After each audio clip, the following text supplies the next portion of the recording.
All right. Welcome everybody to our Dishonored 10th anniversary AMA. My name is Richard Stanford. I'm one of the community managers for Dishonored and the Arkane franchises, and I just want to take a moment to welcome you all and thank you all for joining us for this event. So today we are very lucky to have members from both Arkane Lyon and Arkane Austin, all people who have worked on the Dishonored franchise, and they're here to answer some of your questions. So thank you to everybody who has submitted questions to the channel above. We went through them all, found some very amazing and very insightful and thoughtful questions. We won't be able to get to everything, but we do hope that the questions that we get to today do provide you with some extra insight and some extra knowledge about this game that we all love, that you may not have known before. So before I get started, I want to kick it over to my colleague Joshua, if he has a few words that he would like to say too.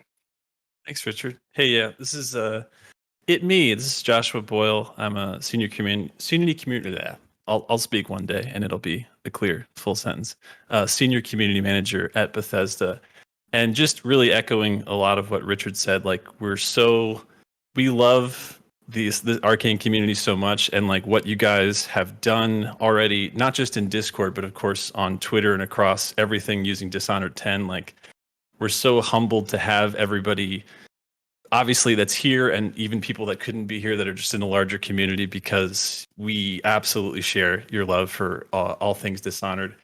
And like Richard said, this is basically like we've been so excited about this for such a long time. We did the stream last week, and thanks everybody for joining us for that. We were happy to give away all of these fun goodies for merchandise, but this is enough Richard and I talking. This is all about your guys' amazing questions submitted through Discord to, like, we're just so stoked to have both Arkane Austin and Arkane Lyon in one place. So Richard, for starting introductions, how would you like to do it first? Do you think we do Lyon first? Is that the play?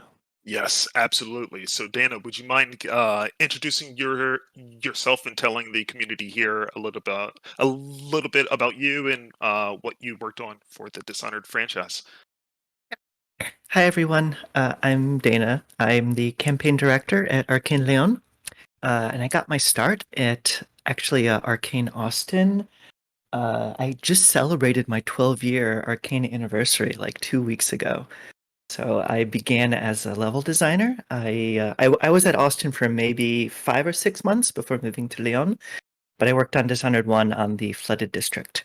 And then in Dishonored 2, I worked on the Clockwork Mansion and then the bank job in Death of the Outsider.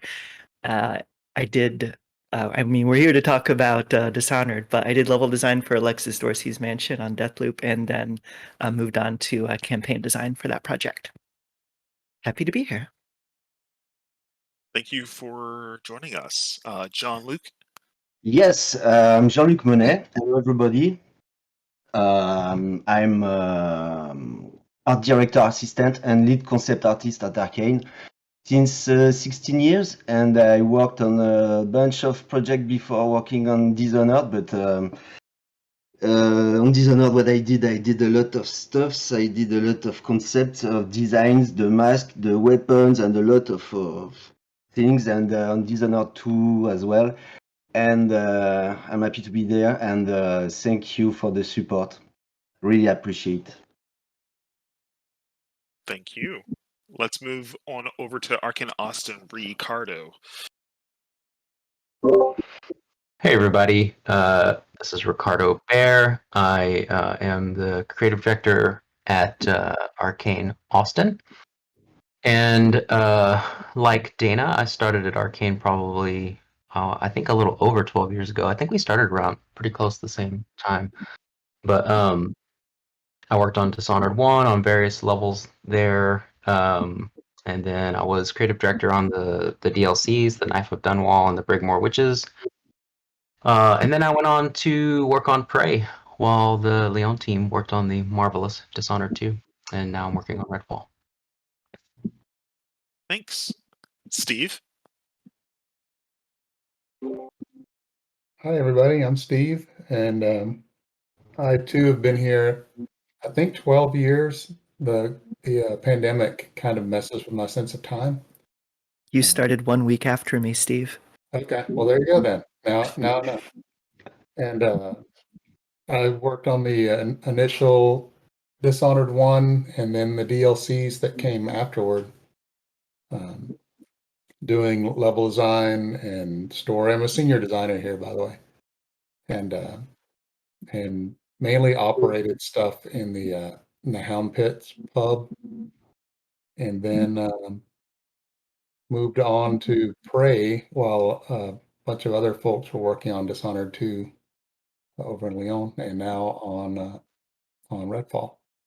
And I'm happy to be here. Thank you for joining us. And Harvey.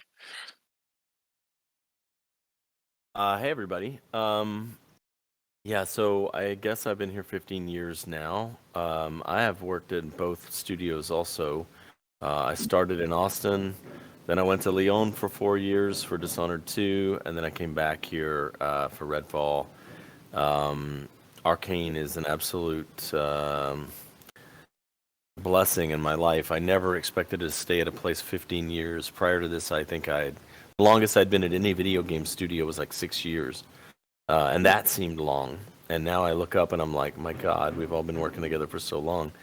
I have done, co-direction on Dishonored 1 and creative direction, project direction on Dishonored 2.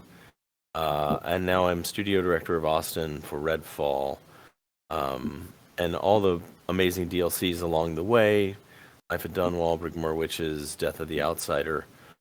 I didn't work on Prey or Deathloop, and so that's one of those are two amazing opportunities for me as a player who loves games like Arkane makes to actually play games that our own studio made that I had no real insight into. And that was also an amazing experience getting those teams, getting to play their game. But, my life mostly revolves around project direction, world building, narrative, game systems, and level design. But it is an absolute pleasure for me to work with the astounding art teams, audio teams we have here. Our engineers are creative, and they routinely do things like, if you look at Arkane games, you look at, like, again, to cite the Prey team, like the glue gun, it just feels like we're always doing something that draws on everybody's creative and technical capacity. And I just can't tell you what a harmonious, sometimes fractious too, but working here is always really interesting, and it feels like everybody's engaged. And I have also engaged a lot with the community over the years, and I echo what they said at the start, which is just we've worked on a lot of games over the 28 years I've been in games.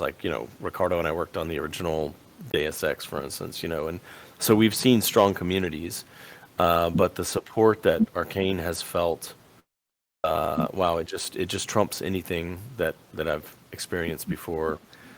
Dishonored fandom in particular is just amazing. So anyway, long-winded, but that's me. Thank you. Yeah, you all, the Arkane community, have been so phenomenal and amazing, just even within this 1 month, as we said. But so yeah, let's get started. I have some softballs for the entire crew here to kind of get us going and to warm up our minds. So this first question, I'm gonna start with Dana, then we're gonna work through the same order that we did for introductions. This first question is from Carrots Ritzy. What is something from Dishonored that you wish existed in real life and you could have as a part of everyday life/household item? Oh my god. Well, I my first thought was some of the food, but wasn't the food in the game really gross? There was some of the food that looked really good. Yeah. Someone needs to refresh my memory. Jelly eels. Yeah. Hagfish eggs or something. Oh gosh. Wow, what do I wish really existed? I don't know. Oh. Okay. Maybe let's steal Billy's ability to talk to rats. Let's make that a real thing. Let's put that to the real world. That's Let people exactly what I speak to would do, rats. Yeah. I love that power, and if I recall correctly, that was Sashka's Yeah. contribution. She Yeah, it was. advocated mightily for that, Mm. and we didn't have the heart for Dishonored 2, so we needed an additional narrative tool, and she was like all about that. And so, yeah, I always say blink. That's what Raph and I used to joke about, because like, well, I'm looking out the window at the parking lot, my car's over there. I don't really want to go downstairs. What if I could just like blink to the door? Like the mundane uses of blink would be just insanely lazy and useful. I would take the blink too.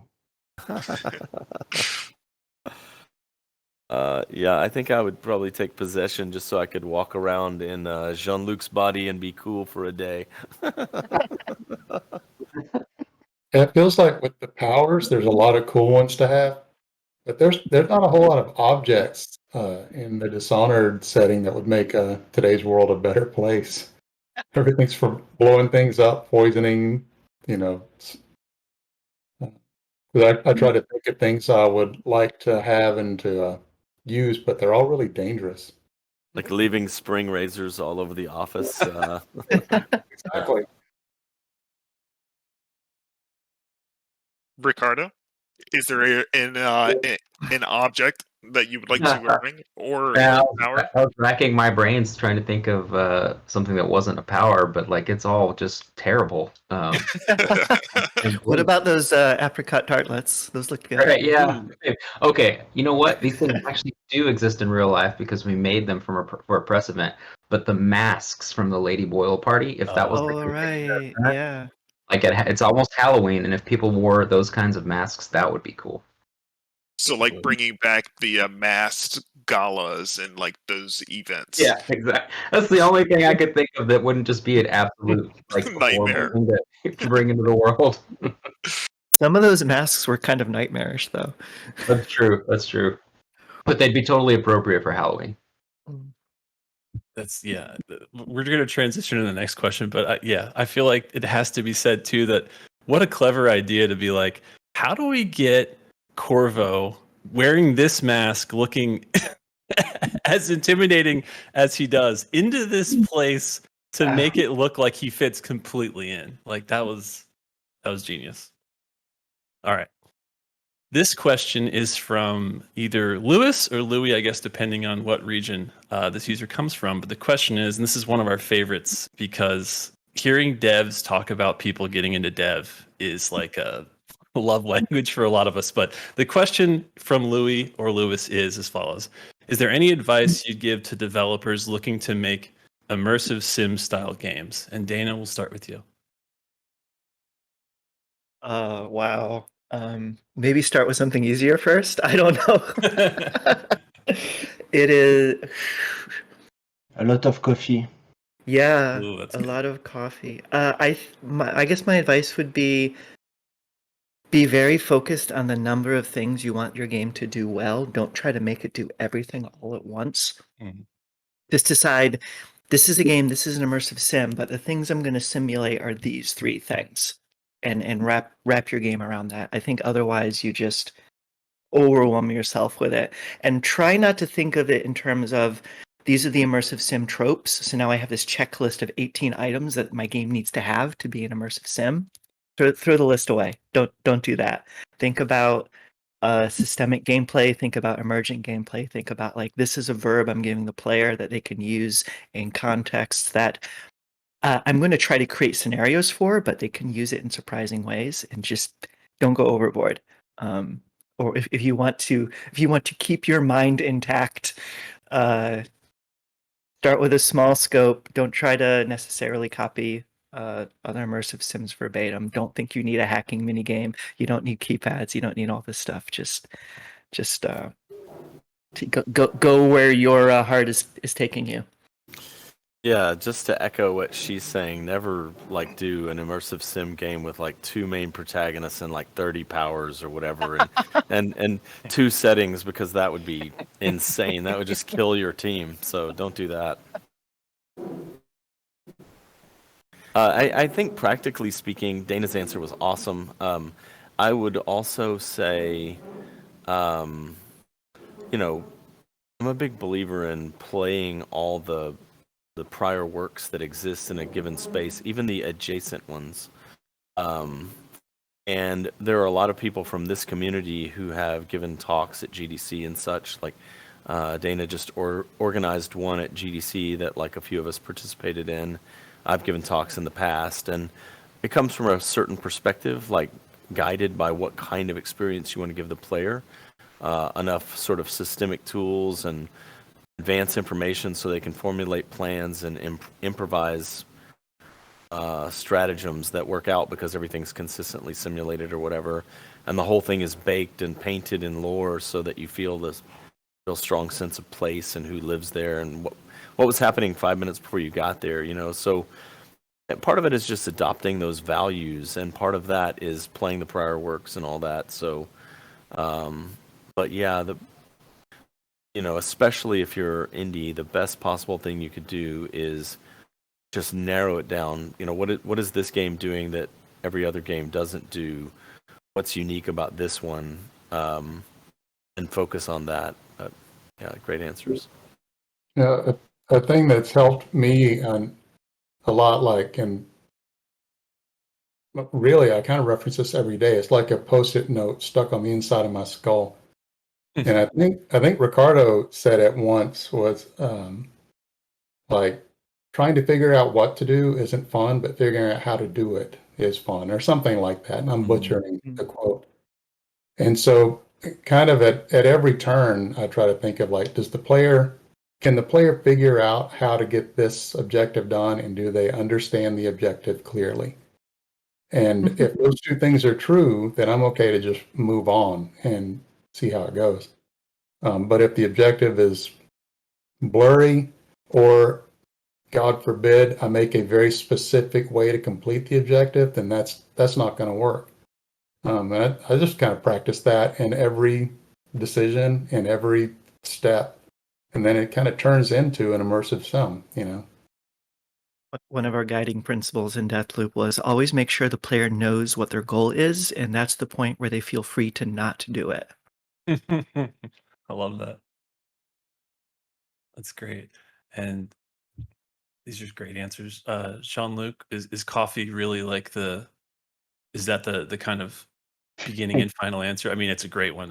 There's no shade being thrown here. I'm just I won't lie, it's a lot of work. You can have the face, but it's also a lot of work. And I'm just supporting those people that are creating the magic, the experience. I'm mostly involved in the artistic part of the stuff. We craft stuff to make it as shiny as possible, as satisfying as possible for the player. But yeah, it's on my side. It's mostly support, and I'm not the guy that is doing the magic. You feel. I think everyone on this call would argue with that, but I love that. It's a perfect and a humble answer. But also, I like easy steps to start with, like coffee, because it's just good to succeed right away, and then have opportunity to make mistakes and learn from them, and put these post-its in your skull. And before we move on, Ricardo, I just wanted to make sure if you had anything else to add to that you had a chance to.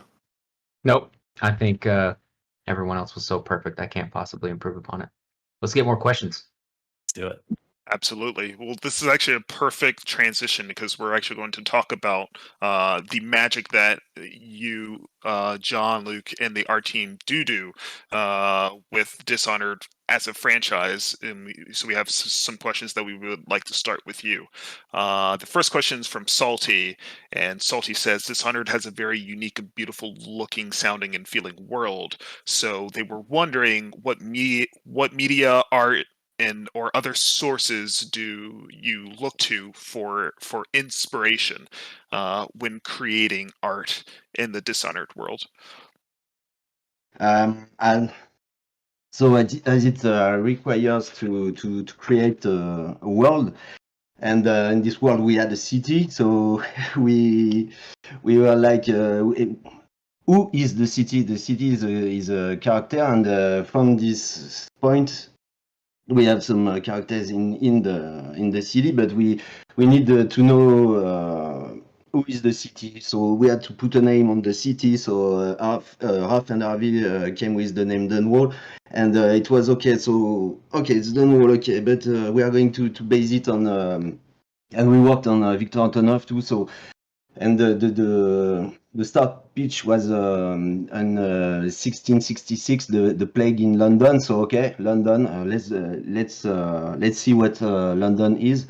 And so I went to the Bibliothèque de la Pardieu, a big municipal library in Lyon, in France, and I came back with the book that was called London, a biography, in which we found a lot of anecdotes regarding a lot of stuff. It's a 100 pages book, but it's some chapters with 10 pages that are covering themes like electricity, for example.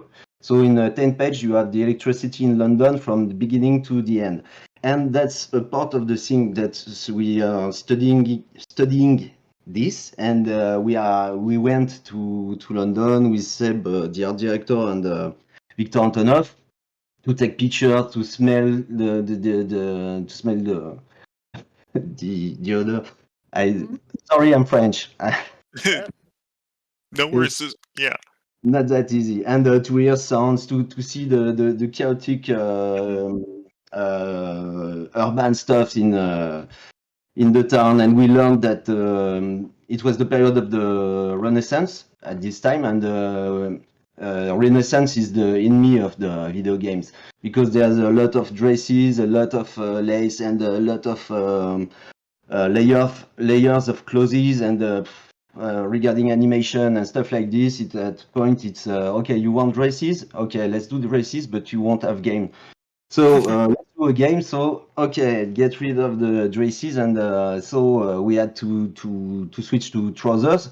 So we are going to do trousers. So okay, we are going to do new fashion. So that's this kind of things also that helps us. But to be back to the question, we had a lot of source of inspiration. So going on place, going to see London, Edinburgh, take pictures, take references, not some stuffs. We had some documentaries too. We had some movies. We had some books. Like there's only one witness of the big plague in London that was called William Dafoe. So I read the book. I made a summary for Victor and Seb, and we discussed about this. We went to visit the Dickens house. We saw the Thames. We visit the Sir John's Museum, that was an architect that bring a lot of stuff regarding architecture, but his house is really crazy and inspired us to see how and typical British house could be made.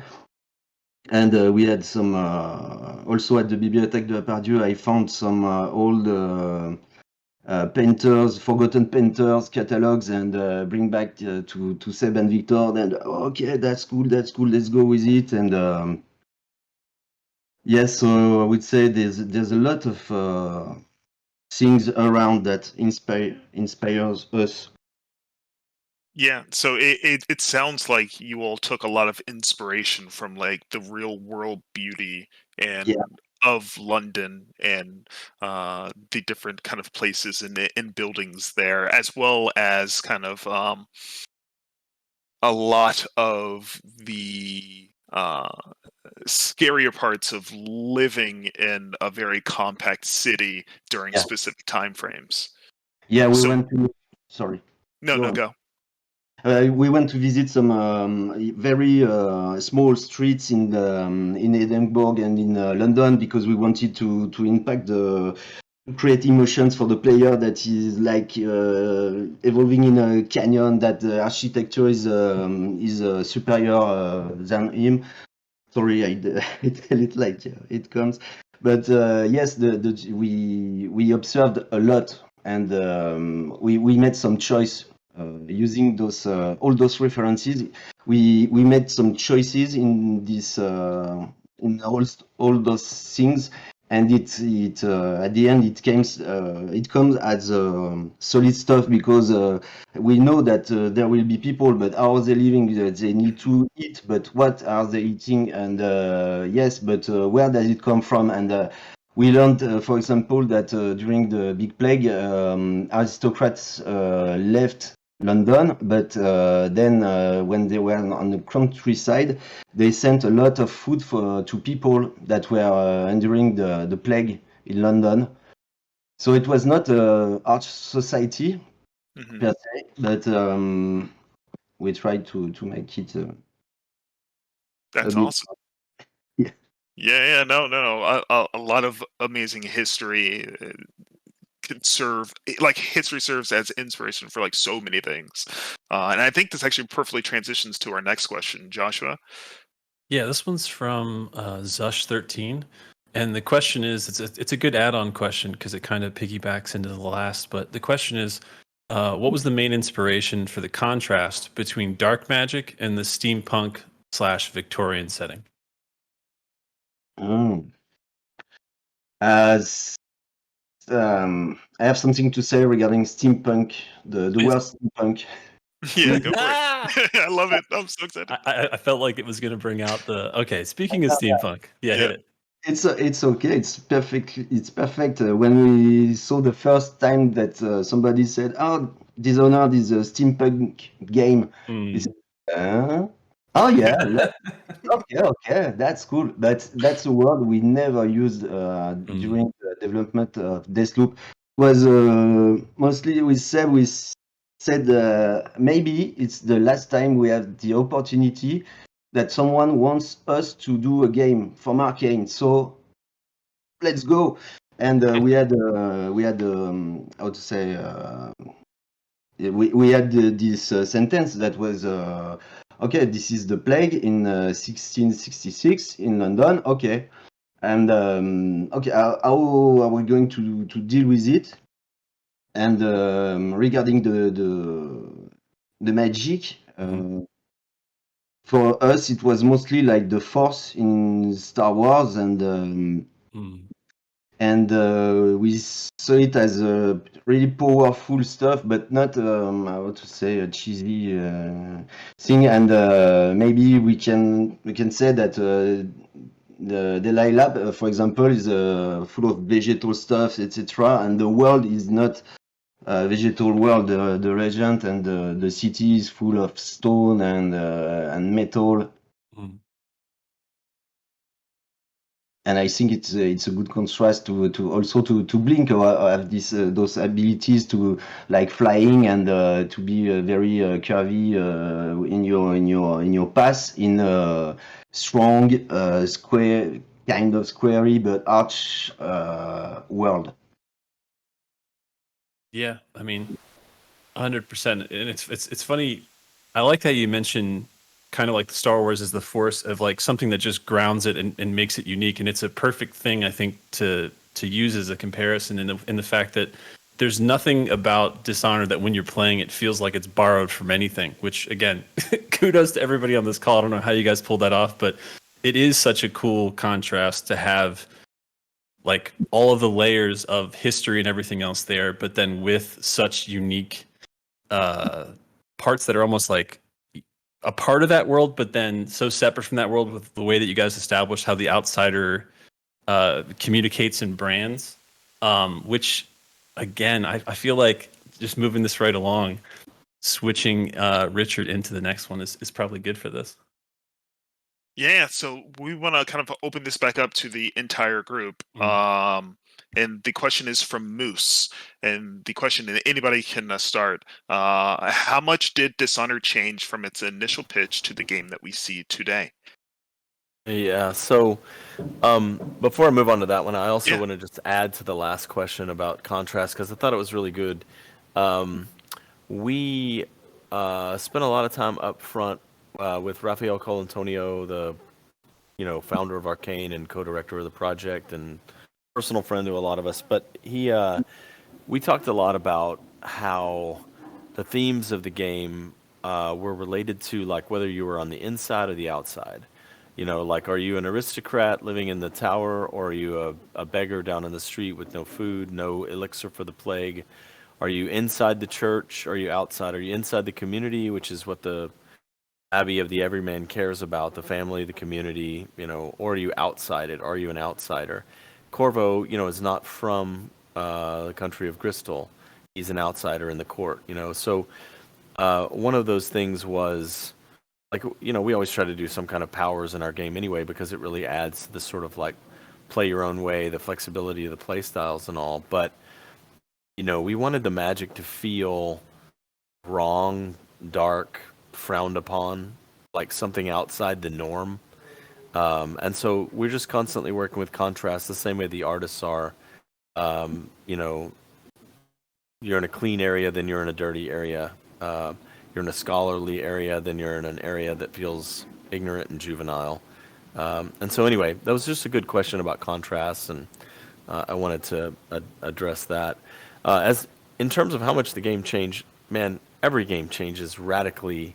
If you saw the inside of development, you would realize some things are exactly the same as they were on the day you pitched to them, and other things are just completely different. Like, I think recently our director of technical engineering here, Stephen Hurd, who worked on Dishonored 1, Prey, Moon Crash, and now Redfall, he found a video that our lead animator made working with me and Raph and the art direction team and all that. But it was a very early animatic made for the power bend time.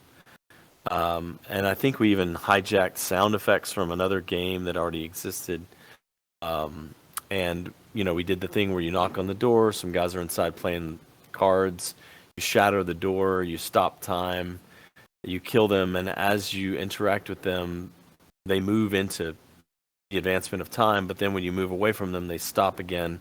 So if you break a shelf, it falls for a second, and then it freezes again.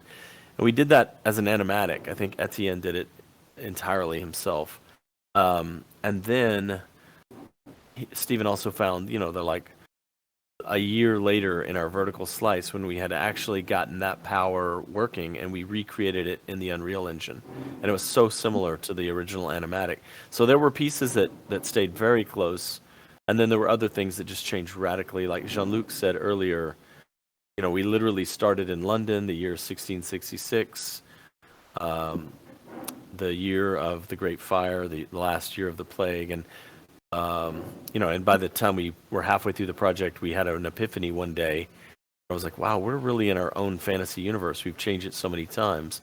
And I literally picked up a yellow sticky off my desk and drew like a map or something and started, talking to Raph about like the way the world had become our own world.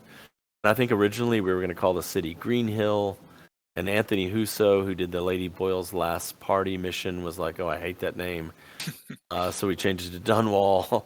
It's like, it was a very free form. Like, that's been the best thing about Arkane, is that we follow our own internal compass. And, Bethesda has been very supportive of that. And I don't know many people in different corners of the industry that have had the freedom that we've had across these projects. But anyway, I'll let other people answer the question about how things change.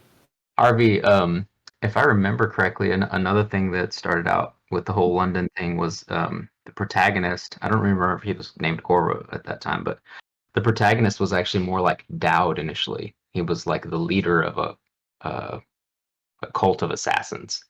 Yeah. Eventually, that changed to be Corvo, the protector of the Empress. And then Dowd became his own thing. But I think originally Corvo was like the leader of his own assassins guild in some abandoned building down by the River Thames or something.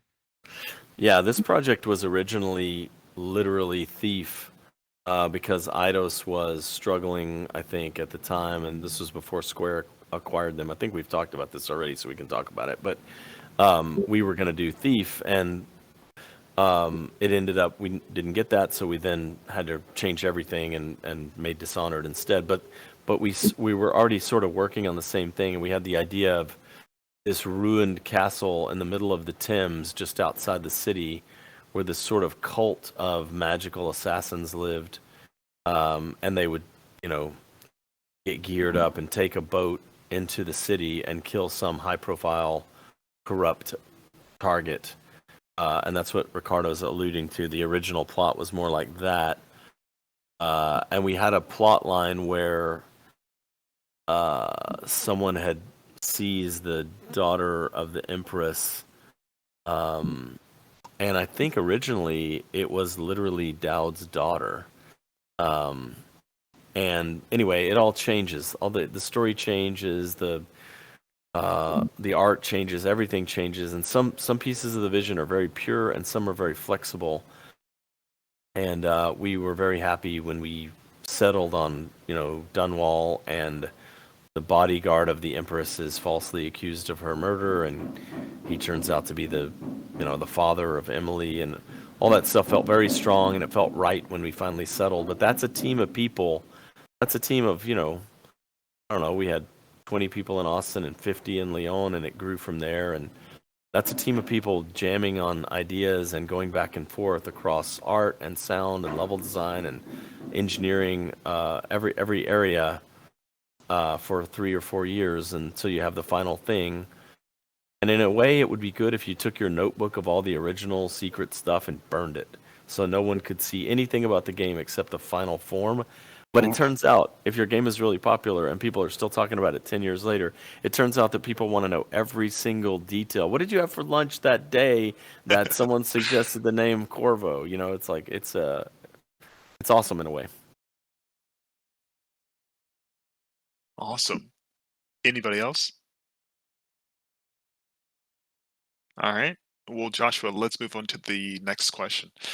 All right, this is a good, very in the Dishonored one question wheelhouse. And Dana, this one's kind of aimed at you, since some of your.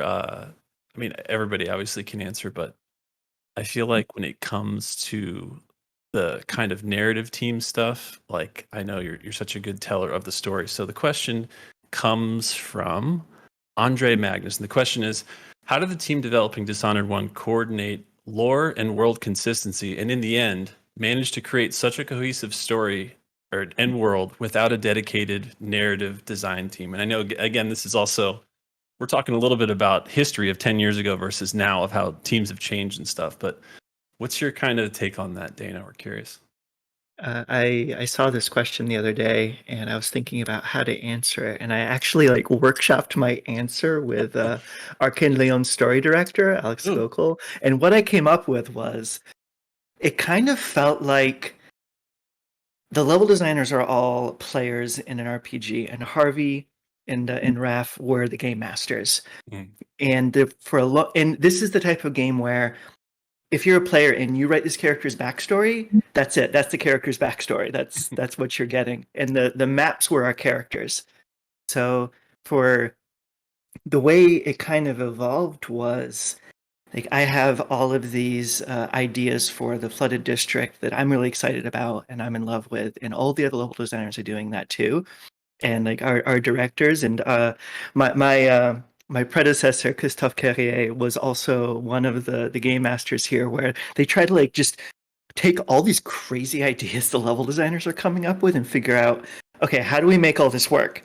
Yeah. And as much as possible, they found ways to fit it all together without losing all of the eclecticness of it, because you've got 12 different brains just going off in 12 different directions. But what really helped us was the game had such a clear, high concept that we could all be just really imaginative and not worry too much about straying too far. Because in the end, we're pretty clear about what this world is and what's going on. But if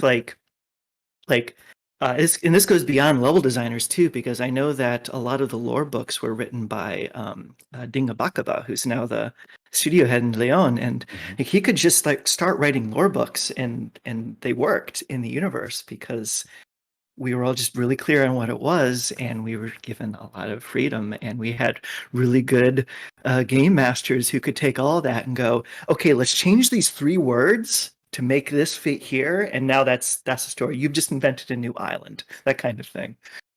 Maybe you remember it differently, Harvey, but that's how I remember it. No, that's I think that's what you're talking about is the synthesizing of all those ideas. And we'd have exercises where, Raph and I would hold a meeting where we would have, let's brainstorm out the most exciting targets, the people, and we put, somebody would suggest like, oh, the leader of the religious organization, like the Pope. Someone would say, a beautiful, powerful, aristocratic woman who's backing the army or whatever. So we had this list of targets on one side of the board, and then we had on the other side, like, what kind of cool places could you go to assassinate someone? And someone suggested a costume party or a fortified bank or whatever. People had, and we just combined it all. And like a lot of Dinga wrote, I remember working with Dinga on a few of the lore books. But like we took those from every corner of the team. Ricardo and I wrote a lot of them. A lot of people contributed to that. And then placing the right one at the right spot. You've just escaped from prison and you come in the sewer to the one, there's a dead couple and there's one vial of elixir and it's near the broken, part of the bridge looking out over the river. And it says like, we both are coughing now. We both got the plague, but we only have one vial of elixir. Neither of us can bring ourselves to use it. I think we're just going to sit here and watch the river. And, it like immediately sets the tone for the game. So some of them have an outsized impact. But I also want to say, to get back to the original question, to answer it as practically as possible, we made some huge mistakes in terms of documenting things. Like, a lot of it was in our heads. And we would have to talk back and forth to each other to just like sort of download, what this level designer was thinking or what this artist was thinking. Sebastian Maton is our brilliant art director working side by side with Jean-Luc. And he did so much to influence the world, both of them did. But like we finished Dishonored and it would have been very easy for all that information just to fly away. Because we didn't really have great documentation on the world itself, I feel like. And so when I moved to Lyon and a group of us there, including Jean-Luc, Dana, Dinga, Christophe, a bunch of people, Sashka, we started working on Dishonored 2, and we sort of laid out the plot for Dishonored 2, and we kept having epiphanies, like shocking epiphanies about what some of it meant. Like, for instance, we had... in the boat where Emily was staying, we had Megan Foster, who, spoiler, was Billy Lurk years later after sort of being wounded by life. And we had Emily going after the Duke of Serkonos, but not the Duke from the time before. This was the Duke's son grown up. And one day I realized, like, wow, Billy Lurk is the one that killed the Duke's brother because of her backstory. And so, like, there were all these, like, things we had to pay off fictionally. And so at some point, working with Sashka, we started a timeline document.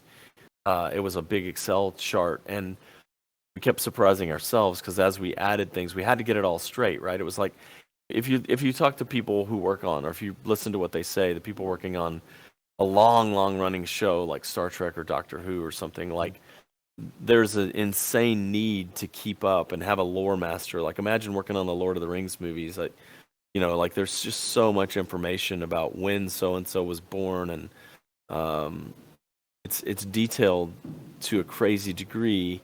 And in a way, it would just be easier to work on one game and then throw it all away and move on. But as soon as you sequel yourself, especially if you have a game, say, with time travel in it, you can, and characters that have come back or grown up or whatever, you really have to keep the details straight. And so that was a wild time, since most of it was in like the heads of various developers. Man, that sounds equal parts a little bit chaos, but also I love the D&D analogy. That sounds so fun. I feel like everybody on this call is like, all right, we're going to pick the friends. We're going to start a dev company. We're doing this D&D style. It just sounds so fun to jam and get creative in the way that you guys did for this game. I know we're getting short on time. Richard, do you think we have a chance for maybe the last one before we all say our goodbyes? Sure, yeah, but now the question is which of the last ones are we going to do? Because we had so many amazing questions. True. You know what? I think I'm going to pick. It's another production question, and then maybe we can slide in one of the ending questions that's super fun at the end. So this one is directed to Harvey and Ricardo. How do you think the adoption of things of immersive sims initially popularized by other games affected the state of current immersive sims? So just kind of like, how do you feel about the current state of immersive sim games, and what are your thoughts around the adoption of unique features and kind of game mechanics that are unique to the genre?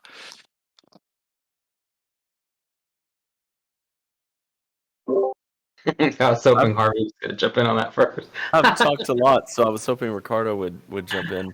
By the way, both of us and a lot of us are working very hard on Redfall right now, and Redfall is like an open world game that shares Arkane's values in narrative and improvisational gameplay and a lot of the level design. Even though it's open world changes things, but nonetheless, players who love our games, I think, are going to love Redfall. And so we're both just like slammed. We're working our asses off, the whole team is right now. So if we seem distracted, that's probably why. But go ahead, Ricardo. That kind of question is always tough for me because it's one of those where you could get into like a rabbit hole of like what counts as an immersive sim and what doesn't. It's sort of like trying to define an RPG. People could debate like, well, it has to include this feature or it doesn't count, and then somebody else will have a different favorite feature that makes something absolutely count as an RPG. And so I guess my view on it is more like it's like more than the sum of its parts, right? So like if you're playing a particular game, there's a certain, I guess, critical mass or threshold of kinds of features that it has to have in order to start to feel like an immersive sim. And so lots of games, if you look at it that way, lots of games have immersive sim-like features that center, I guess, in my view, it will center around like letting the player improvise because the game systems support experimentation and creativity. And then pair that with like a deep sense of being there-ness. Then you've got something that feels like an immersive sim. And so lots of games that I play have shades of that or lots of that in them. So I don't. It's hard to talk about the current state of immersive sims because I guess not a whole lot of people are making what you would maybe call a pure immersive sim. And even when we make games, from game to game to game, we try not to repeat ourselves too much, right? If you look at like Dishonored compared to Prey, Dishonored is very, very stealth heavy. Prey has stealth, but it's not as stealth centered as Dishonored is. Dishonored 1 doesn't have very much physics in it.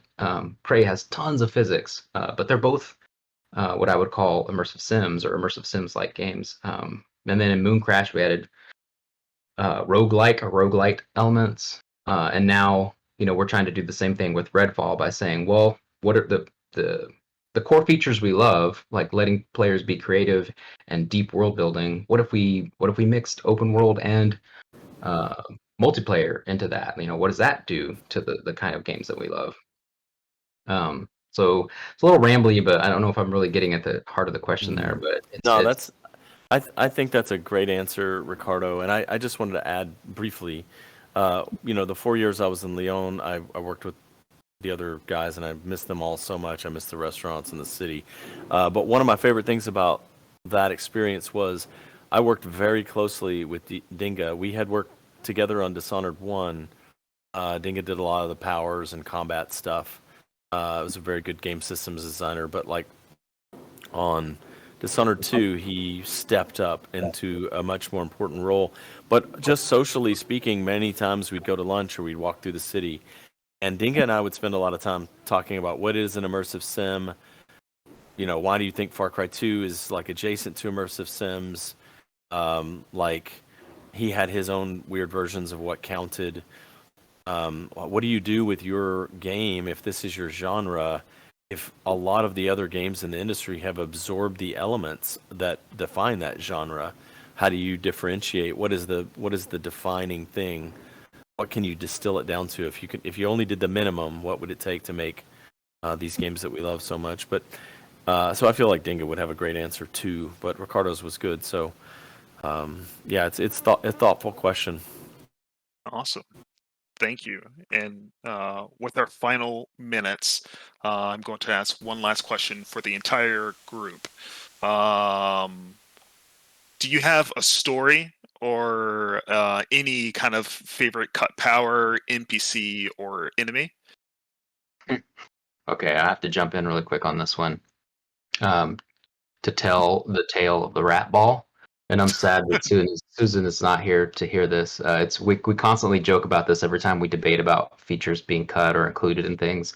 I always talk about how she owes me for the rat ball. But basically, in the my version of this is that on the Dowd DLCs, Breakmore Witches and Knife of Dunwall, Dowd has one of the abilities you can get for Dowd is the ability to grab things from afar, right? So you can like steal keys and grab loot and stuff like that. And in the initial design, I wanted it to be able to like also pick up swarms of rats, so that you could like sort of like Jedi force them onto different areas, like either get them out of the way or drop them on guards' heads. But sadly, that proved to be too out of scope for the DLC at the time, and I've never let it go. Yeah, I wouldn't let that go either because that sounds amazing. Dana, what about Emily's Void House power? Oh my gosh. Well, I don't have much to say about that one, but maybe you do. I never worked on that. I just watched from afar and going like, "Oh my god, are you all really seriously considering this?" We should have cut it earlier than we did. But I feel like the architects put so much work into it, and everybody tried so hard to make it work, and then it was just outside our scope, you know, for one of our powers. But we had this concept that the original version was hidden throughout any level environment. You could find 2 or 3 doors that Emily would recognize as something she could open that would lead to this void space that was this really cool like house as imagined by a person who was simultaneously the Empress of the Empire of the Isles, but also had grown up there and still had like fond kid memories and like what would that space be like? What would it'd be a fantastical like half castle just made of pieces floating in the void with and I think there was even a kind of like raven familiar and a big tree in the middle that reflected whether she was playing dark or light. But Void House, finding the door somewhere in the level and then going in and being able to gain resources or power up or whatever. That is a power that I loved in theory, but then we cut it halfway through the project. Those are 2 awesome and very unique, different things, but just kind of show that sometimes when you're getting down to the kind of like brass tacks of developing a game, even things that you love may have to be cut. So we are at time, but I do want to give a moment for any of our presenters here. If you guys want to say anything to the amazing community here, now is your moment.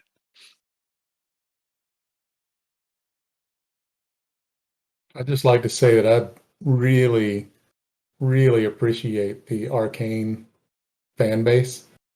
You guys make it super exciting to come to work and do this kind of stuff. And this sounds cheesy maybe, but pretty much every day when I'm working on something, I'm anticipating how it's going to be when you see it and if you're going to enjoy it or not.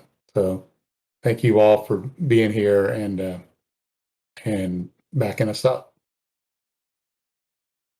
Beautiful. Anybody else before I let you all go? Yeah. This is incredible to receive at the office some teddy bears, but it's whales. But people are making the whales for us, sending chocolates. Words. We found some words in the how to say, in the lift to say thank you to Arkane, and it's incredible. Each time on Twitter I see some fan arts, anything. It's so incredible. We are so lucky every day, and I have to say, yes, it was so cool to work with Victor Antonov, and he's a good friend. And thank you all for your support. Yeah, we are lucky. I feel lucky. I'm looking forward to the Dishonored fanzine. I have both of them ordered, the hardback versions. I hope to see them soon. It's so cool to see fans put together such amazing, just like, yeah. I was really surprised when I saw what you all were putting together and amazed for it. And of course, I've seen the Deathloop one, but it made me smile a lot, is what I'm trying to say. It's beautiful. All right, thanks everybody. We appreciate you so much, and look forward to the next time we can do this. Rock on. All right. Well, thank you all for joining us from the Arkane Austin and Arkane Lyon teams, and everybody in our audience. Thank you so much for joining us, and we'll see you next time. Bye. There you go. Have a good Bye. one. Bye, Bye. everybody. Bye bye.